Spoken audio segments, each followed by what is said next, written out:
அனைவருக்கும் வணக்கம் நண்பர்களே. நம்ம இந்த வீடியோவில் என்ன தகவலை பற்றி பார்க்க போகிறோம் அப்படின்னு சொல்லி பார்த்தீங்கன்னா, நம்ம 5000 ப்ரீவியஸ் இயர் கொஸ்டின் சீரிஸ் அப்படின்னு ஒன்று வந்து ஸ்டார்ட் பண்ணியிருக்கோம். ஸோ எக்ஸாம் பக்கத்து வந்தனால அது வந்து போயிட்டுருக்கு. அந்த வரிசையில் வந்து நிறைய பேர் வந்து ஜிஎஸ் கேட்டுட்ருக்கீங்க. ஸோ இன்றைக்கி வந்து ஆல்ரெடி வந்து தமிழ் 100 பார்த்தாச்சு. இன்றைக்கி வந்து என்னென்னா, இந்த 3வது பார்ட்டில் நம்ம ஜிஎஸ் பார்க்க போகிறோம். சரிங்களா? ஜிஎஸும் நம்ம சேர்த்து தான் போட போகிறோம். ஜிஎஸும் போடுவோம், தமிழும் போடுவோம். ஜிஎஸை பொறுத்த வரைக்கும் 10th ஸ்டாண்டர்ட் கொஸ்டின்ஸ் அல்லது +2 ஸ்டாண்டர்ட் கொஸ்டின்ஸ். ஓகேங்களா?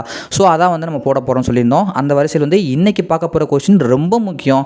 இதுலேருந்து பார்த்தோம்னா கண்டிப்பாக ஒரு 5 to 10 கொஸ்டின் ரிப்பீட்டட் ஆகும். ஏன் அப்படின்னா, இது 2024 போன வருடம் நடந்த ஜூன் 9 நடந்த குரூப் 4 எக்ஸாமுடைய கொஸ்டின் பேப்பர். சரிங்களா? எந்த கொஸ்டின் பார்க்கலாட்டியும் இந்த கொஸ்டின் நீங்கள் பார்த்தே ஆகணும். நல்லா கவனமாக பாருங்கள், ரொம்ப யூஸ்ஃபுல்லாக இருக்கும். எங்கெங்கே புக்கில் இருக்குன்னு நான் சொல்லுவேன், 4 ஆப்ஷனுக்கும் எக்ஸ்ப்ளனேஷன் கொடுப்பேன். நான் பாஸ் பண்ண ஒரு கொஸ்டின் இந்த ஜிகேல தான் நான் வந்துட்டு 75க்கு ஒரு 65 மார்க் உள்ள எடுத்திருந்தேன். எனக்கே மறந்து போச்சு. 65 மேலே எடுத்திருந்தேன். சரிங்களா? 67 நினைக்கிறேன். வாங்க பார்க்கலாம். ஃபஸ்ட்டு கொஸ்டின் பாருங்கள். திராட்சை மற்றும் தக்காளியில் உள்ள அமிலங்கள் என்னன்னு பார்த்தோன்னா, திராட்சை மற்றும் தக்காளியில் உள்ள அமிலங்கள் பார்த்தோன்னா டார்டாரிக் அமிலம் மற்றும் ஆக்சாலி. இது எப்படி தான் தக்காளி ஆக்சாலி இப்படி ஞாபகம் வச்சுக்கோங்க. தக்காளி ஆக்சாலி. திராட்சைனா டார்டாரிக். திராட்சை பழத்தை பார்த்தோன்னா டார்க் கலரில் தான் இருக்கும். சரிங்களா? சும்மா டார்க் கலரில் தான் இருக்கும். அதாவது கருப்பு திராட்சை ஞாபகம் வச்சுக்கோங்க. சரிங்களா? ஸோ கொஞ்சம் டார்க் கலர் தான் இருக்கும் அப்படின்னு ஞாபகம் வச்சுக்கோங்க. ஸோ இது வந்து 9th 8th இருக்கக்கூடிய அறிவியல் பாடம் தான். அமிலம் காரங்கள் வந்து கேட்டிருக்காங்க. சரிங்களா? அப்போ ஓகேங்களா, டானிக் அமிலம் எங்கப்பா இருக்கும்? தேநீர், அதாவது நம்ம டீ குடிக்கிறோம்ல, டீயில் வந்து டானிக் அமிலம் வந்து இருக்குங்க நம்மளே. சரிங்களா? அதுக்கப்புறம் பார்த்தோம்னா அசிட்டிக் அமிலம் வந்து சிட்ரிக் பழங்கள், எலுமிச்சம்பழம் இதெல்லாம் வந்து அசிட்டிக் அமிலம் வந்து இருக்கும் நம்மளே. லாக்டிக் அமிலம் எதில் இருக்குது அப்படின்னு சொல்லி பார்த்தோம்னா பால், தயிர் இதெல்லாம் வந்து லாக்டிக் அமிலம் வந்து இருக்கும். சரிங்களா? அசிட்டிக் அமிலம் சிட்ரிக் அமிலம் தான் எலுமிச்சை பழங்களில் இருக்கும். அசிட்டிக் அமிலம் வந்து வினிகரில் இருக்கும். சரிங்களா? வினிகரில் இருக்கும். கொஞ்சம் வந்துட்டேன். எப்பயுமே வந்து நண்பர்களே ஒரு விஷயம் புரிஞ்சுக்கோங்க. அமிலங்காரத்தை வந்து டிஎன்பிஎஸ்சியில் கண்டிப்பாக குரூப் 4ல் கொஸ்டின் கேட்டுருவாங்க. ஸோ 9th-லையும் 10th-லையும் இருக்கக்கூடிய அந்த அமிலம் 8th 9th இருக்க படிச்சுக்கோங்க. ஒரு கொஸ்டின் ஸ்கூல் புக்லேருந்து கேட்டிருக்காங்க. கணக்கு வச்சுட்டு வருவோம் பாருங்கள். அடுத்து பெருமூளை புரணி. இது எங்கே இருக்குன்னு பார்த்தா, இது என்ன செய்யும் அப்படின்னு பார்த்தோன்னா, அது என்ன செய்யும் பார்த்தோன்னா உணர்வுகளை பெறுதல். சரிங்களா? அது 10th புக்கில் தான் இருக்கும். சரிங்களா? 10th புக்கில் தான் இருக்கும். ஸோ பெருமூளை புரணி என்பது உணர்வுகளை பெறுதல். ஹைப்போ தலாமஸ் அப்படின்றது வந்துட்டு உடல் வெப்பநிலையை கட்டுப்படுத்தும். நம்ம மூளையில் வந்து ஹைப்போ தலாமஸ்னு ஒரு பகுதி இருக்கும். சரிங்களா? அது வந்து உடல் வெப்பநிலையை கட்டுப்படுத்தும். அடுத்து சிறுமூளை அப்படின்னு சொல்லி பார்த்தோன்னா நம்ம உடல் சமநிலையை பார்த்துக்கிறோம். பான்ஸ் அப்படின்றது வந்து பார்த்தோம்னா உறக்க விழிப்பு, நம்ம தூங்குறது முழிக்கிறது இந்த சுழற்சியை பார்க்குறது பான்ஸ். அதாவது நம்மளே சயின்ஸ் படிக்காட்டியும் பரவாயில்ல, ப்ரீவியஸ் கொஸ்டின்ஸ் பார்த்துக்கோங்க. இப்போ இந்த ஒரு 10 கொஸ்டின் சயின்ஸ் வந்து கேட்டுருக்காங்கன்னு வச்சுக்கோங்க குரூப் 4ல் போன வருஷம். இதுலேருந்து ஒரு 4 கொஸ்டினாச்சும் ரிப்பீட்டட் கேட்பாங்க, இல்லாட்டி ஒரு 2 கொஸ்டினாச்சும் ரிப்பீட்டடாக கேட்டுருவாங்க. சரிங்களா? ஸோ அதனால் இந்த ப்ரீவியஸ் கொஸ்டின் கொஞ்சம் பார்த்துக்கோங்க, ரொம்ப யூஸ்ஃபுல்லாக இருக்கும். ஜிஎஸ் நீங்கள்லாம் கேட்டுட்டு இருந்தது நான் கொடுக்குறேன். சரிங்களா? அடுத்து இதுவுமே வந்து கொஞ்சம் டவுட்டான கொஸ்டின் தாங்க. இதெல்லாம் வந்து ஜியோகிராஃபிலேருந்து கேட்டிருக்காங்க.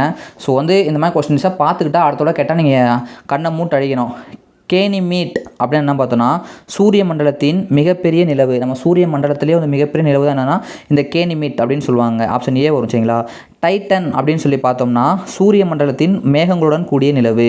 அடுத்து என்ன சொல்லுவாங்க? நெப்டியூன் அப்படின்னு பார்த்தோம்னா பச்சை நிற விண்மீன் போன்ற தோற்றம். ட்ரைட்டான் அப்படின்னா அதன் கோளின் சுழற்சி எதிர்ச்சி. ஸோ இது வந்து மனப்பாடம் பண்ணிக்கோங்க. ஏன்னா இது வந்துட்டு கொஞ்சம் வித்தியாசமாக தான் இருந்துச்சுங்க எல்லாத்துக்குமே. இந்த கொஸ்டினை கரெக்டாக தான் போட்டேன். சப்போஸ் உங்களுக்கு இந்த கொஸ்டின் எப்படி விட கண்டுபிடிக்கன்னு தெரியலனா சொல்கிற மாதிரி போடுங்க. ஆப்ஷன் ஏ இங்கே வாங்களேன், இங்கே ஒரு 4 இருக்குது, இங்கே ஒரு 4 இருக்குது. ஸோ அப்போ பியும் சி வராங்க கழட்டி விட்டுருங்க. அடுத்து இங்கேயும் 3 இருக்குது, இங்கேயும் 3 இருக்குது. அப்போ ஏ ரெண்டுமே ஏக்கும் ஏ வந்து 2 இடத்துல பொருந்துது. அப்புறம் இங்கேயும் 2 இருக்குது, இங்கேயும் 2 இருக்குது. ஸோ அப்போ சியில் பாருங்க 2 இடத்துல பொருந்துது. அப்போ இங்கேயும் 1 இருக்குது, இங்கேயும் 1 இருக்குது. ஸோ எல்லா ஆப்ஷனோடையும் புரிஞ்சு வருது ஏன் தான் சொல்லி நான் கழட்டி விட்டு இந்த கொஸ்டின் அடித்தேன். சரிங்களா? இதை பார்த்துக்கோங்க. எங்கேருந்து கேட்டாங்க தெரில, பட் பார்த்துக்கோங்க. அடுத்து நகராட்சி நிர்வாகத்தின் முதன்மை நிர்வாக அலுவலர் யார்? அதாவது நகராட்சி ஆணையர், முனிசிபால் கமிஷனர். நம்ம வந்து குரூப் 2 பாஸ் பண்ணோம் அப்படின்னா குரூப் 2ல் எல்லாருமே ஃபஸ்ட்டு விரும்பக்கூடிய ஒரு ஜாப் அப்படின்னா இந்த நகராட்சி ஆணையர் தான். சரிங்களா? ஸோ வந்து 6th புக்கில் தான் இருக்குது. 6th சிவிக்ஸில் அந்த உள்ளாட்சி நகர்ப்புறம் அந்த பாடத்துலையும் 9th சிவிக்ஸில் அந்த உள்ளாட்சி பாடத்துலையும் பாருங்கள், கண்டிப்பாக அது இருக்கும். நகராட்சி நிர்வாகத்தின் முதன்மை நிர்வாக அலுவலர், நிர்வாக ரீதி அலுவலர் யாருன்னு பார்த்தோன்னா நகராட்சி ஆணையர். சரிங்களா? அப்போ மாவட்ட ஆட்சியர் யார்? மாவட்ட ஆட்சியர் வந்து பார்த்தோன்னா மாநகராட்சிக்கு நிர்வாக அலுவலராக இருப்பார். சரிங்களா? அடுத்து வரலாற்றில் சிறந்த சொற்பொழிவுகளில் ஒன்றான எனக்கு ஒரு கனவு இருக்கிறது என கூறியவர் யார் அப்படின்னு பார்த்தோம்னா மார்ட்டின் லூதர் கிங். சரிங்களா, இது அவர் தான் வரும். ஆமாம், பார்க்க மாட்டேன். ஸோ மார்ட்டின் லூதர் எங்கேப்பா இருக்குது? எங்கேயுமே இல்லை. இதெல்லாம் நான் அசால்ட்டாக அடித்தேன். ஏன் தெரியுமா? இது வந்து நம்ம சிறப்பு தமிழ் புக்கு +2 புக்கில் சிறப்பு தமிழ் புக்கில் தான் இருக்குது. நீங்களாம் சிறப்பு தமிழ் படிக்காமல் கேட்கலாம். இவங்க தமிழ் இந்த கேள்வி கேட்கல, ஜிஎஸ் தான் கேட்டிருக்காங்க. ஸோ இது சிறப்பு தமிழில் தான் இருக்குது, பார்த்துக்கோங்க. மார்ட்டின் லூதர் கிங் இவர் தான் என்ன சொல்லுவாங்க அப்படின்னா அமெரிக்காவின் காந்தி அப்படின்னு சொல்லி இவர் தான் சொல்லுவாங்க. சரிங்களா. ஆபிரகாம் லிங்கன் யார் அப்படின்னு பார்த்தோம்னா அமெரிக்காவுடைய முன்னாள் ஜனாதிபதி. அதாவது என்ன சொல்லியிருப்பாருன்னா, நான் இன்னும் வாசிக்காத புத்தகத்தை வாங்கி தருவனே என் சிறந்த நண்பன் அப்படின்னு சொன்னவர் இந்த ஆபிரகாம் லிங்கன் அப்படின்னு சொல்லுவாங்க. இந்த கென்னடி வந்து என்ன சொல்லியிருப்பார், இந்த விஸ்டன் சர்ச்சில் இருக்கார் பார்த்தீங்களா, இவர் என்ன சொல்லியிருப்பார் அப்படின்னு பார்த்தோன்னா நம்ம 9th புக்கில் நேதாஜியை பற்றி கொடுத்துருப்பாங்கள்ல, அதாவது மலையாவில் உள்ள தமிழர்களின் ரத்தம் நேதாஜியின் மூலையில் கட்டியாக உள்ளது அப்படின்ற கூற்ற சொல்லியிருப்பார். காந்தி தாத்தா இருக்கார்ல, மகாத்மா காந்தி, அவரை வந்து காந்தி அரை நிர்வாண பக்கிரி அப்படின்னு சொன்னவர் இந்த விஸ்டன் சர்ச்சில் தான். சரிங்களா, அவர் தான் சொல்லியிருப்பார், விஸ்டன் சர்ச்சில். சமக்ரா சிக்ஷா அபியான் திட்டத்தின் நோக்கம், அதாவது சமக்ரா சிப்சான் அபியான் திட்டத்தின் நோக்கம் என்ன அப்படின்னு சொல்லி பார்த்தோம்னா பொது கல்வியுடன் தொழில் கல்வியை இணைப்பது. சரிங்களா, இது வந்து ஒரு சிஎம் கேட்டிருந்தாங்க. ஸோ வந்து பார்த்துக்கோங்க, இதெல்லாம் அடுத்த ரிப்பீட்டட் ஆகலாம். சமக்கா சிக்ஷா அபியான் திட்டத்தினா பொது கல்வியுடன், இங்கேயும் பொதுக்கல்வி. இப்படி உங்களுக்கு விடை தெரிலாட்டு என்ன பண்ணணும்னா ஏலையும் பொதுக்கல்வி, சீலையும் பொதுக்கல்வி. ஸோ ஏசி ஒன்று தான் வரும். அடுத்து பாருங்கள், இங்கே முறைசாரா கல்வி, ஆசிய கல்வி, உயர்கல்வி. அப்போ ஏசியில் ஒன்று தான் வரும். தொழிற்கல்வி. சரிங்களா, அப்போ இங்கே தொழிற்கல்வின்னு வருதா, தொழில்நுட்ப கல்வின்னு. ஸோ அதனால் இதை வச்சு வேணால் கெஸ்ஸிங்கில் இதை போடலாம். சரிங்களா, பொதுக்கல்வியுடன் தொழிற்கல்வி என்பது சமக்கா சிக்ஷா அபியானுடைய நோக்கம். இது ஈஸிங்க, கரண்ட் அஃபேர்ஸ் தான் கேட்டிருந்தாங்க. அம்பேத்கர் ஒரு வாழ்க்கை என்னும் புத்தகத்தை எழுதியவர் சசி தரூர். நாளே ஆச்சுக்கோங்க, போன தடவை அது கரண்ட் அஃபேர்ஸாக இருக்கலாம், இந்த தடவை ஒரு கொஸ்டினாக கேட்கலாம் அவங்க. சரி, அம்பேத்கர் ஒரு வாழ்க்கை அப்படின்ற புத்தகத்தை எழுதினவர் யாருன்னு பார்த்தோம்னா சசி தரூர். இது வந்து நாங்கள் படிக்கப்போ கரண்ட் அஃபேர்ஸாக இருந்துச்சு. சரிங்களா, ஸோ சசி தரூர் ஞாபகம் வச்சுக்கோங்க.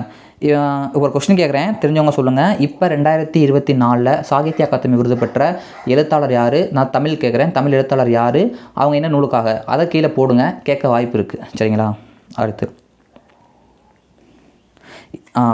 இது என்ன கேட்டிருக்காங்க, மதம் மற்றும் வழிபாட்டு தலங்களை பொறுத்துக்க. மதம், வழிபாட்டு தலம். இப்போ சினாக், அகியாரி, பசிதா, விகாரா, இது எதுவுமே வந்து நமக்கு வந்து சரியாக தெரில, எனக்குமே வந்து தெரில. ஸோ நான் எப்படி இதை கரெக்டாக போட்டேன் அப்படின்னு பார்த்தீங்கன்னா இதுக்கு என்ன பார்த்தோன்னா பசாதி, ஜுடாயிஸ்தம், புத்த மதம், விகாரா, புத்த விகாரா. சரிங்களா, இதை ஒன்று வந்து எனக்கு தெரியும். இந்த இதில் வந்து எனக்கு தெரிஞ்சது பாருங்களேன், ஆப்ஷன் சியில் பாருங்களேன், 1, 1, 2 அதுமாதிரி தெரியும். ஆனால் 4 தெரியும். எப்படின்னா புத்த விகாரா அப்படின்றது வந்து எங்கே இருக்கும் அப்படின்னா நம்ம 6th குப்தர்களையோ அல்லது நம்ம 6th குப்தர்களாக இருக்கும்னு நினைக்கிறேன். புத்த விகாராக்கள் அப்படின்னு சொல்லி, பௌத்த விகாராக்கள்னு சொல்லுவாங்க, விகாராய்கள் அப்படின்னு சொல்லி நம்ம 8th ஹிஸ்ட்ரி புக்லேயும் கொடுத்துருப்பாங்க. சரிங்களா, 8th ஹிஸ்ட்ரி கல்வி அப்படின்ற பாடத்துலையும் 6th குப்தரோட புத்த விகாரம் பார்த்த மாணிக்கு இருக்குது. ஸோ அங்கேருந்து இந்த புத்த மதம்னா விகாரம்னு எனக்கு தெரியும். ஸோ இது ஒன்று மட்டும்தான் தெரியும், இதை வச்சு நான் கரெக்டாக போட்டேன். ஸோ அதே போல் நீங்கள் என்ன அதை வச்சே போட்டலாம். இந்த மாதிரி தெரியுதான்னு பாருங்கள், கொஞ்சம் ட்ரை பண்ணி பாருங்கள். ஸோ அதுக்கப்புறம் வந்து பார்த்தோன்னா சமண மதத்துக்கு என்ன அப்படின்னு சொன்னால் 3 பசாதி என்பது சமண மதத்துடைய வழிபாட்டு தலத்தை என்ன சொல்லுவாங்கன்னா பசாதி அப்படின்னு சொல்லுவாங்க. ஜொடாயிஸ்தத்துக்கு என்ன சொல்லுவாங்க அப்படின்னா ஷினாகாக் அப்படின்னு சொல்லுவாங்க. ஜொராஸ்ட்ரியத்துக்கு என்ன சொல்லுவாங்கன்னா அகியாரி அப்படின்னு சொல்லுவாங்க. ஸோ இதெல்லாம் தெரிஞ்சுக்கோங்க. இதெல்லாம் எக்ஸ்ட்ரா கொஸ்டின். என்னடா குரூப் 4 கொஸ்டின் கஷ்டமாக யாரும் நினைக்காதீங்க, போக போக ரொம்ப எளிமையாக இருக்கும். ஃபஸ்ட்டு ஒரு 10 கொஸ்டின் கஷ்டமாக தான் வைப்பாங்க. சரிங்களா, ஃபஸ்ட்டு ஒரு 10 கொஸ்டின் எப்படி வைப்பாங்க, கஷ்டமாக தான் வைப்பாங்க. இதில் என்ன சொல்கிறாங்க, கீழ்கண்ட வாக்கியங்களே கவனி. அதாவது என்ன சொல்கிறாங்க அப்படின்னு பார்த்தீங்கன்னா கூற்று, இந்தியாவில் உற்பத்தி செய்யும் திட்டம் இது வந்து நம்ம 10th ஜியாகிரஃபி தான், ரொம்ப யோசிக்க வேணாம். இது நம்ம 10th ஜியாகிரஃபியில் நியூ புக் அப்டேட்டில் இருக்குல்ல, அதில் தான் இருக்குது. சரிங்களா, இந்தியா உற்பத்தி செய்யும் திட்டம் 2014 அறிமுகமானது. காரணம் என்ன பார்த்தோம்னா இதன் முக்கிய நோக்கம் உள்நாட்டு உற்பத்தி துறையை ஊக்குவிப்பதும், பாருங்கள், உள்நாட்டு உற்பத்தி துறையை ஊக்குவிப்பதும் நாட்டிற்கான முதலீடுகளை அதிகரிப்பதுமே ஆகும். ஸோ ஆப்ஷன் பி ரெண்டுமே கூற்றும் காரணமும் சரி. எங்கே இருக்குன்னா 10th ஜியாகிரஃபி தான். சரிங்களா, 10th ஜியாகிரஃபியில் பாருங்கள் போய். ஓகேங்களா, அடுத்த கொஸ்டின், கீழ்கண்ட வாக்கியங்களில் எவை சரியாக, அதாவது இமயமலை ரொம்ப டவுட்டான கொஸ்டினுங்க. சரிங்களா, ரொம்ப டவுட் ஆகி யார் என்ன விட ஏது விடைன்னு தெரியாமல் வச்சு இது வந்து பி தான் விடையாக வந்து கொடுத்தாங்க டிஎன்பிசி. ஸோ என்ன அப்படின்னா 1, 2 வந்து கரெக்டு அப்படின்னு சொல்லியிருந்தாங்க. சாஸ்கர், லடாக், கைலாஸ், காரகோரம் ஆகியன முக்கிய மலைத்தொடர்களாக டிரான்ஸ் இமயமலையில் அமைந்துள்ளது.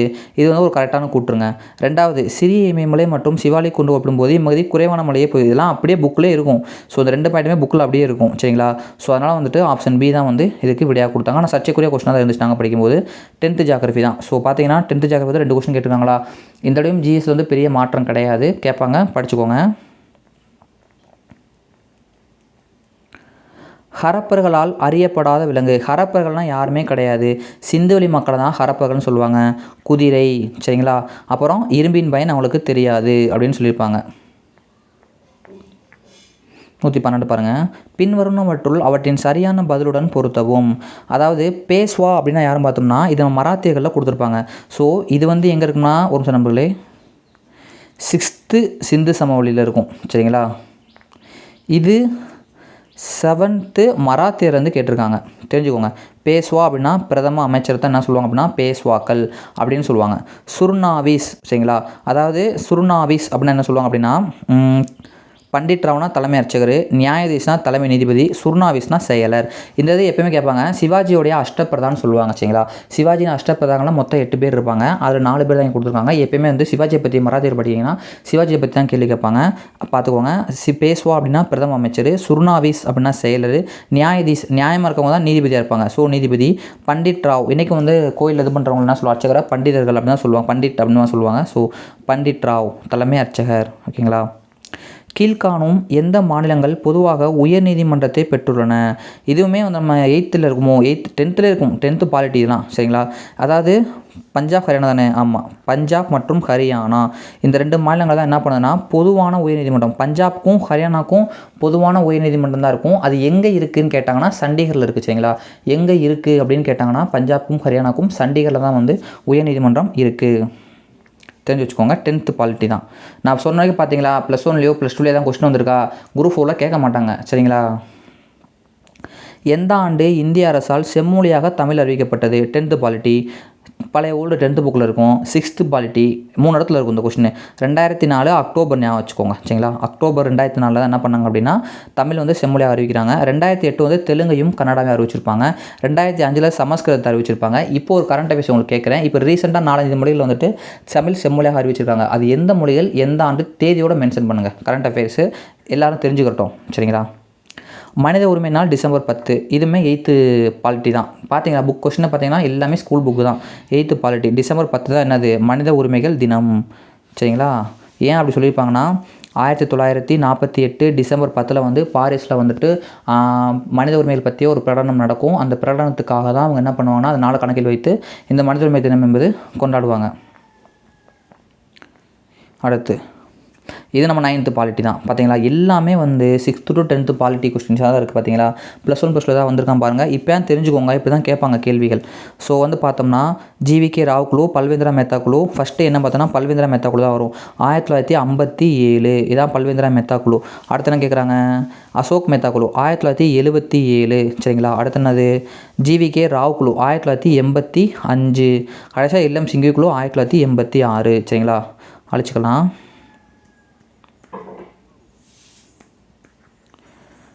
ஸோ காலவரிசைப்படுத்துக. ஆண்டுகள் வெளுத்து டேட்டா கேட்காம காலவரிசைப்படுத்துக்கிறாங்க.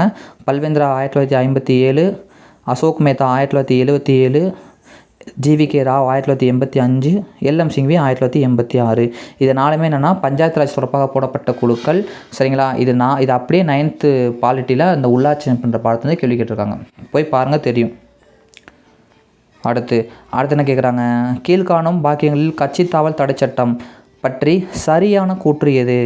52வது அரசியலமைப்பு சட்ட திருத்தம் 1985. ஆமாம், யார் கொண்டு வந்தா அப்படின்னு பார்த்தோம்னா இவர் யார், ராஜீவ்காந்தி. 1984 to 89 யார் பீரியடுன்னு பார்த்தோம்னா நம்ம ராஜீவ்காந்தி பீரியடு. ராஜீவ்காந்தி பீரியடில் என்ன பண்ணுவாங்க அப்படின்னா கட்சி தாவல் தடை சட்டம் என்பது வந்து கொண்டு வருவாங்க. சரிங்களா. என்ன சொல்கிறாங்க, அரசமைப்பில் 9வது அட்டவணைன்னு சொல்கிறாங்க. தப்பு. ஏன் அப்படின்னா இது எப்படி ஞாபகம் வச்சுக்கோங்கன்னா I2 எத்தனை 10. ஸோ 10வது அட்டவணை ஞாபகம் வச்சுக்கோங்க. 10வது அட்டவணை. அடுத்து என்ன சொல்கிறாங்க, 91வது அரசமைப்பு சட்ட திருத்தம் 2003 மூலம் ஒரு சிறு திருத்தம். அதான் மேலேயே 52வது சட்ட திருத்தம் 1985 போட்டிருக்காங்களே. ஸோ அப்புறம் எப்படி 91 வரும்? ஸோ அதனால் தப்பு. அதனால் ஆப்ஷன் 1 மட்டும்தான் கரெக்டு. கட்சித்தாவல் தடை சட்டம். அதை கட்சித்தாவல் தடை சட்டப்பட்டு வேறு தான் கேட்குறீங்க அப்படின்னு பார்த்தோம்னா கட்சித்தாவல் தடை சட்டத்தை பொறுத்தவரையும் பார்த்தோம்னா சபாநாயகர் தான் வந்து முடிவெடுப்பார். அதாவது ஒருவர் வந்து ஒரு உறுப்பினராக தகுதி இருக்கா இல்லையா, சட்டமன்ற உறுப்பினராக தகுதி இருக்கா இல்லையா அப்படின்ற முடிவெடுக்கிறது தான் யாரும் பார்த்தோம்னா சபாநாயகர் அப்படின்னு சொல்லுவாங்க. சரிங்களா. அது சொல்லியிருப்பாங்க, நிறையா கொடுத்துருப்பாங்க. அதே டயத்தில் இன்னொன்று சொல்கிறேன் கேட்டுக்கோங்க. 1/3 உறுப்பினர்கள் ஒரு கட்சியை விட்டு வெளியே போகிறாங்கன்னு வச்சுக்கோங்களேன். அவங்க வந்து என்ன பண்ணுவாங்க அப்படின்னா அவங்களோட பதவி பறிபோகாது அப்படின்னு மாதிரி சொல்லுவாங்க. அந்த கட்சித்தாவல் தடை சட்டத்துக்கு உட்பட மாட்டாங்க அவங்க. ஓகேங்களா. எந்த தொழில் கொள்கையானது இந்தியாவில் எம்ஆர்டிபி 1969 சட்டத்தை ஒழித்தது? ரொம்ப ரொம்ப ரொம்ப முக்கியமான கொஷினுங்க. சரிங்களா? எந்த தொழில் கொள்கையானது எம்ஆர்டிபி சட்டம் 1969 எம்ஆர்பி சட்டம்னா 1969 ஒழித்தது 1991. இதை பற்றி தெரிஞ்சுக்கோங்க. 1991ஆம் ஆண்டு தொழில் கொள்கையை புதிய தொழில் கொள்கைன்னு சொல்லுவாங்க. நரசிம்மராவ் வந்து கொண்டு வருவார். சரிங்களா? ஜூன் மாதம் வந்து கொண்டு வருவாங்க நினைக்கிறேன். ஜூலை மாதம் நரசிம்மராவ் அப்படின்றவர் 1991 கொண்டு வருவார். உலகமயமாக்கல், தாராளமயமாக்கல், தனியார் மயமாக்கல் இந்த விஷயங்கள்லாம் வந்து இதில் கொண்டு வந்திருப்பாங்கன்னு சொல்லியிருப்பாங்க. நம்ம நாட்டில் வந்து புதிய பொருளாதார கொள்கை அப்படின்னு கூட சொல்லுவாங்க. சரிங்களா? ரொம்ப முக்கியமான ஒரு தொழில் கொள்கை, படிச்சுக்கோங்க. உழவர் கடன் அட்டை, அதாவது கேசிசி, இது எங்கே இருக்கு நான் சொல்லிடுறேன், சொல்ல மறந்துட்டேன். இது நம்ம எங்கே இருக்குன்னா 11th எக்கனாமிக்ஸ்னால் 11th. இதுவும் என்னது 11th எக்கனாமிக்ஸ் தான். சரிங்களா? என்ன கேட்குறாங்க, உழவர் கடன் அட்டை கேசிசி 1998, அதாவது உழவர் கடன் அட்டைன்னு சொல்லப்படுகின்ற, சரிங்களா, உழவர் கடன் அட்டைன்னு சொல்லப்படுகிற கேசிசி தான் 11th புக் எக்கனாமிக்ஸில் பாக்ஸில் இருக்கும். சரிங்களா? பாக்ஸுக்குள்ளே இருக்கும்.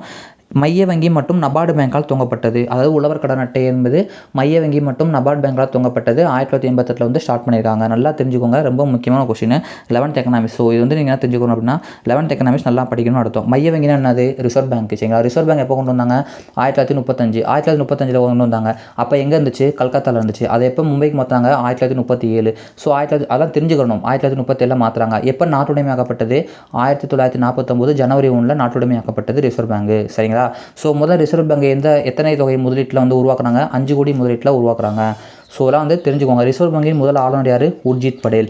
சரிங்களா? அப்போ தற்போதைய ஆளுநர் யார்? கீழே வந்து கமெண்ட் பண்ணுங்கள், தெரிஞ்சுக்கோங்க. சரிங்களா? இதான் மைய வங்கி. வங்கிகளின் வங்கினா ரிசர்வ் பேங்க் சொல்லுவாங்க.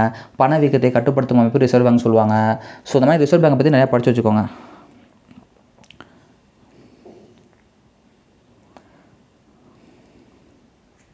ஆப்ஷன் ஏ மத்திய கல்வி அமைச்சகம் எம்ஹெச்ஆர்டி அப்படின்னா அது என்ன வரும்? எம்ஹெச்னா human resource development, ministry of human resource development. அதாவது மனிதவள மேம்பாட்டு அமைச்சகம் நாட்டின் கல்விக் கொள்கைகளையும் திட்டங்களையும் வகுத்து வருகிறது. மத்திய கல்வி அமைச்சகம் கல்விக்கான வரவு செலவுகளை முடிவு செய்கிறது. ரெண்டுமே கரெக்டு. இதுவும் 11th எக்கனாமிக்ஸ் தான். 11th எக்கனாமிக்ஸ் வந்து வரிசையாக கொஸ்டின்ஸ் கேட்டுருவாங்க பார்த்தீங்களா? ஸோ அதனால் நல்லா படிச்சுக்கோங்க. நான் அடிக்கடி சொல்லுவேன் 11th எக்கனாமிக்ஸ் ரொம்ப முக்கியம், படிச்சுக்கோங்கன்னு. டாப் 40 ஜிகே லெசனில் கொடுத்துருப்பேன். நிறைய தடவை எக்கனாமிக்ஸில் பார்த்தீங்கன்னா நம்ம எக்கனாமிக்ஸ் வேர் டு ஷெட்யூல்லாம் பயங்கரமாக போன காரணமே இதுதான். ரொம்ப முக்கியமான பாடம் கொடுத்துருக்கோம். வேணா பாருங்கள், போய் தெரியும். ஓகேங்களா? ஸோ ஆப்ஷன் ஏ ரெண்டுமே சரி. அதாவது என்ன சொல்கிறாங்க அப்படின்னா மத்திய கல்வி அமைச்சகம் இதற்கு முன் மனிதவள மேம்பாட்டு அமைச்சகமாக இருந்துச்சு. நாட்டின் கல்வி, நம்ம நாட்டுக்கான கல்வி கொள்கைகள் திட்டங்கள்லாம் நடைமுறைப்படுத்துவது கல்வி அமைச்சகம் தான். மத்திய கல்வி அமைச்சகம் கல்விக்கான வரவு செலவு திட்டத்தை அவங்க தான் பார்க்குறாங்க. நம்ம கல்விக்கான நாட்டில் பண்ணுறது எல்லாமே யாருன்னா மத்திய கல்வி அமைச்சகம் தான். 11th எக்கனாமிக்ஸில் இருக்கும், பார்த்துக்கோங்க. சுதேசி நீராவி கப்பல் கம்பெனி முதலீட்டு தொகை 10 லட்சங்க. சரிங்களா? நம்ம 7th 3rd டேர்ம்லேயே வஉசியை பற்றி கொடுத்துருப்பாங்க. ஃபஸ்ட் டைமில் கொடுத்துருப்பாங்க. அதுலேயுமே 10 லட்சம் கொடுத்துருப்பாங்க. ஸோ அப்படி இல்லாட்டி 12th ஹிஸ்ட்ரியில் கொடுத்துருப்பாங்க அந்த லைனை. 10 லட்சம் அப்படின்ற ஒரு வேர்டு வந்து கொடுத்துருப்பாங்க. சரிங்களா? ஸோ ஈஸி தான். எதுவும் கொஞ்சம் ஹைலைட் பண்ணி தான் கொடுத்துருப்பாங்க, பார்த்துக்கோங்க. 10 லட்சம் இல்லை, ஆமாம் நம்ம 7th 3rd டேர்ம்லேயே கொடுத்துருப்பாங்க. நல்லா பார்த்தா தெரியும் ஃபஸ்ட் டைம்லேயே. ஸோ 10 லட்சம். சரிங்களா? டேஷ் புரட்சிகர நடவடிக்கைகளுக்காக ராம் பிரசாந்த் பிஸ்மில் மற்றும் அஸ்ஃபாகுல்லா கான் மற்றும் கைது செய்யப்பட்டனர். 10th ஹிஸ்ட்ரியில் 8th லெசனுங்க இது. தேசியம் காந்திய காலகட்டத்தில் வரும், வேணால் போய் பாருங்கள். யாருன்னா காகூரி சதிவிலக்கு. சரிங்களா? காகூரி சதிவிலக்கு. இதில் தான் என்ன பண்ணுவாங்கன்னா ராம் பிரசாந்த் பிஸ்மிலையும் அஸ்ஃபாகுல்லா கானையும் கைது பண்ணுவாங்க. காகூரி சதிவிலக்கு. சரிங்களா? ஸோ அதுக்கடுத்து பார்த்தோம்னா சிட்டகாங் ஆயுதக்கிழங்கு தாக்குதல் யார் பண்ணா? சூர்யாசன் வந்து பண்ணார். இதை வந்து இவங்க பண்ணாங்க. லாகூர் சதிவிலக்கு யார் பண்ணா? பகத்சிங் இவங்க பண்ணியிருப்பாங்க. மத்திய சட்டப்பேரவையில் புகை கொண்டு வீசியது யார்? பகத்சிங்கும் பிகே தத்தும் மத்திய சட்டப்பேரவையில் குண்டு வீசுவாங்க. அது இன்குலாப் ஜிந்தாபாத்னு கத்துவாங்க. இதெல்லாம் வந்து முழக்கமிடுவாங்க. சரிங்களா? அதான் கொடுத்துருப்பாங்க. எப்போனா 1929 புகை கொண்டு வீசுவாங்க. சரிங்களா? அடுத்து அலிப்பூர் குண்டுவெடிப்பு வழக்கில் புரட்சிகர தேசியவாதியாக வாதாடியவர்.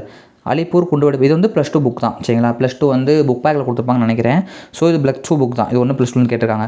அலிப்பூர் குண்டுவெடிப்பு வழக்கில் புரட்சிகர தேசியவாதிகளுக்காக வாதாடியவர் சித்தரஞ்சன் தாஸ். அதாவது CR தாஸ் சுயராஜ்ய கட்சியை தோற்றுவிச்சார் பார்த்தீங்களா? CR தாஸ் மற்றும் மோதிலால் நேரு 1923ஆம் ஆண்டு என்ன பண்ணாங்கன்னா சுயராஜ்ய கட்சி வந்து தோற்றுவிச்சிருப்பாங்க. 1925ஆம் ஆண்டு ஒரு இறந்து போயிடுவார். 26ஆம் ஆண்டு கட்சி வந்து விலகிவிட்டது. இந்த சித்தரஞ்சன் தாஸ் தான் யார் பார்த்தோம்னா நம்ம நேதாஜியுடைய அரசியல் குரு அப்படின்னு சொல்லுவாங்க. இவர் தான் என்ன பண்ணியிருக்கார் அப்படின்னா அலிப்பூர் குண்டுவெடிப்பில் வந்து பார்த்தோம்னா புரட்சிகர தேசியவாதிகளுக்காக வாதாடியவர் அப்படின்னு சொல்கிறாங்க. சரிங்களா? ஜி சுப்பிரமணியன் ரொம்ப முக்கியமானவங்க. தி ஹிந்து, சுதேசமித்திரன் பத்திரிகை உருவாக்கியிருப்பார். நிறைய விஷயம் வருவார் இவரை பற்றி வரும். ஓகேங்களா. தி ஹிந்து, சுதேசமித்திரன் போன்ற பத்திரிகை வந்து உருவாக்கியிருப்பார். 1878 தி ஹிந்து, 1891 சுதேசமித்திரன் இதெல்லாம் வந்து கொண்டு வந்திருப்பார். அப்புறம் வந்துட்டு அதாவது தேசிய அந்த என்ன சொல்கிறது, தன்னுடைய எழுத்துக்களின் மூலமாக தேசியத்தை முன்னெடுத்து சென்றவர். எல்லாம் ஒரு ப்ரீவியஸ் கொஸ்டின் தெரிஞ்சுக்கோங்க. அதுவும் ஜி சுப்பிரமணியன் தான் வருவார். சரிங்களா. தன்னலமற்ற சேவைக்காக 1926 ராவ் சாஹிப், 1930 ராவ் பகதூர், 1934 திவான் பகதூர். எல்லாருமே தெரியும். இரட்டைமலை சீனிவாசன் தாத்தா 10th ஹிஸ்டில் 10th லெசனில் இந்த பாயிண்ட்ஸ்லாம் இருக்கும். ஸோ இவரை பற்றி வேறு என்ன பாயிண்ட் அப்படின்னு சொல்லி பார்த்தோம்னா, பூனா ஒப்பந்தத்தில் கையெழுத்திட்டோன்னு சொல்லுவாங்க. காந்தியுடன் கொஞ்சம் நெருக்கமாக இருந்தார். அப்படி இவர்கிட்ட பேசி தான் நம்ம காந்தியே வந்து தமிழ் கற்க ஆரம்பித்தார்லாம் வந்து சொல்லியிருப்பாங்க. தென்னாப்பிரிக்காவில் வந்து சொல்லியிருப்பாங்க.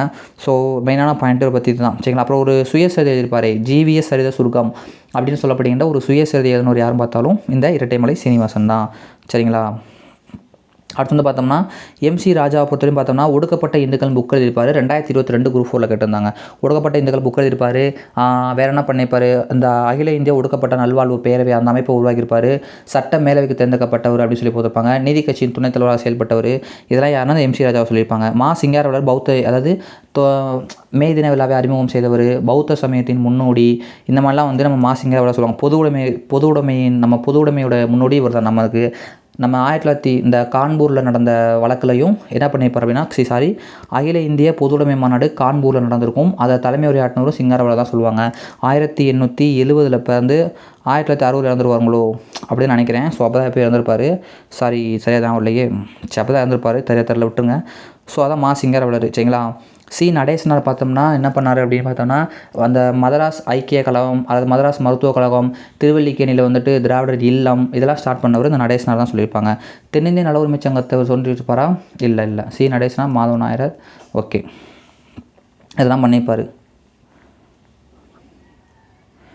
அகத்தின் இருளை போக்கும் விளக்காக வள்ளுவர் எதை கூறினா பொய்யா விளக்கு. எல்லா விளக்கும் விளக்கல்ல, சான்றோருக்கு பொய்யா விளக்கே விளக்கு அப்படின்ற திருக்குறளை பொய்யா விளக்குன்னு சொல்லி திருவள்ளுவர் சொல்லியிருப்பார். இதெல்லாம் வந்து நம்ம 10th புக்கில் எதில் வரும், 10th வரும், 9th வரும், 7th எல்லாத்துலேயுமே இந்த எடுத்துக்காட்டு கொடுத்துருப்பாங்க. சரிங்களா. ஸோ நண்பர்களே, இன்றைக்கி வந்து நம்ம 25 கொஸ்டின் பார்த்தாச்சு. அடுத்து மேக்ஸ் வந்துருச்சு. இந்த 25 கொஸ்டின் நம்ம பார்த்ததுலேருந்து உங்களுடைய கருத்து என்ன நீங்கள் அடுத்து பார்ப்போம். பார்க்கலாமா. 30 கொஸ்டின் கூட.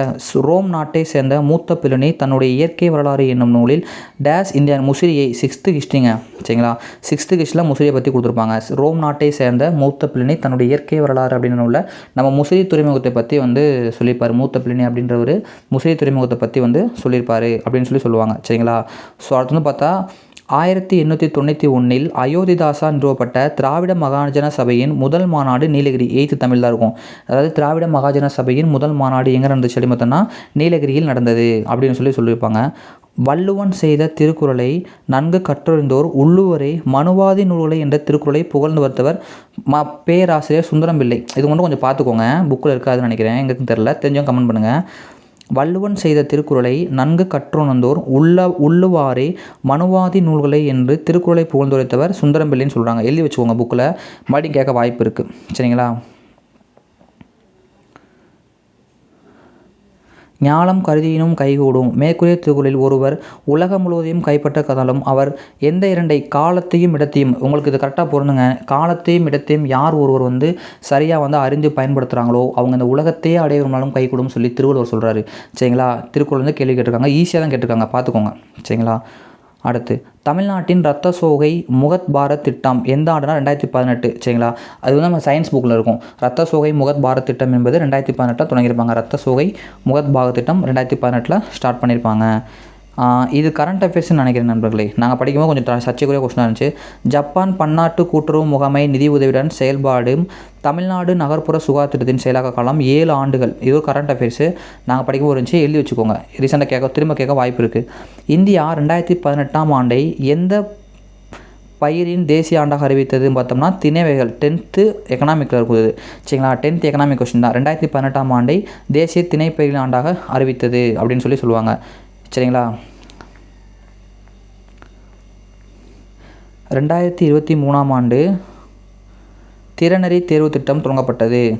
அரசு பள்ளி மாணவர்கள் முதன்மை கல்வி நிறுவனத்தில் உயர்கல்வி பயில ஊக்குவிக்க உருவாக்கப்பட்டது. கரெக்டாக, ரெண்டும் சரி, சரியான விளக்கம். அதாவது அரசு பள்ளி மாணவர்களை முதன்மை கல்வி நிறுவனத்தில் உயர்கல்வி பயில ஊக்குவிக்க உருவாக்கப்பட்டது. 2023 ஆண்டு திறனறி தேர்வு திட்டம் தொடங்கப்பட்டது. இரண்டும் சரி. ஒரு இது வந்து சிஏவாக தான் கேட்டிருந்தாங்க. சரிங்களா. அடுத்து என்ன கேட்டிருக்காங்க, ஆதி திராவிடர் மற்றும் பழங்குடியின மக்களின் ஒட்டுமொத்த வளர்ச்சியை மேம்படுத்த பல்வேறு நலத்திட்டங்களை 2020 இது கரண்ட் அஃபேர்ஸு இதோட விட்டுருங்க சரிங்களா. அதுமாரி கேட்டாலும் என்ன விடை, ஆப்ஷன் சி. மனப்பாடம் பண்ணி வச்சுட்டு போய்க்கோங்க, மிச்சப்படி கேட்க மாட்டாங்க ஓகேங்களா. அடுத்து மேக்ஸ் வந்துருச்சு. ஸோ மேக்ஸ் 27 சமம் வந்து கேட்டிருந்தாங்க நாங்கள் படிக்கும்போது, நாங்கள் எக்ஸாம் பாஸ் பண்ணுறப்ப கிட்டத்தட்ட ஒரு 140 வந்தாச்சு, பரவாயில்ல. நம்மளே நம்ம வந்து ஜிஎஸ் ப்ரீவியஸ் கொஸ்டின் வரையும் போட்டதில்லை, மேக்ஸிமம் தமிழ் போடுறோம், நல்லா வரவேற்பு இருக்குது, எல்லாமே நல்லா இருக்குன்னு சொல்லியிருக்கீங்க. ஸோ அதே போல் இப்போ ஜிஎஸ் வந்து நான் போட்டிருக்கேன். உங்களுடைய கருத்துக்களை வந்து நீங்கள் ஜிஎஸ் வந்து நம்ம என்ன பண்ணலாம், என்ன சஜெஸ்ட் பண்ணலான்றதை இதுவரையும் பார்த்தவங்க லைக் பண்ணால் பார்த்தா லைக் பண்ணுங்கள், சப்ஸ்கிரைப் பண்ண வச்சுங்க. உங்களோட இந்த வீடியோ உங்கள் ஃப்ரெண்ட்ஸுக்கும் ஷேர் பண்ணுங்கள். ஜிஎஸ் வந்து நீங்கள் இப்படி சொல்கிறீங்க, இல்லை ஒரு சில மாற்றம் தான் நல்லாயிருக்கும்னு தோணுன்றவங்க உங்களோட டவுட்டை கமெண்ட் செக்ஷனில் போடுங்க, உங்களுடைய சஜஷனையும் சொல்லுங்கள், அதுபோல் நான் வந்து போட்டுறேன் ஓகேங்களா. தேங்க்யூ, வேறு வீடியோ மீட் பண்ணலாம். தேங்க்யூ.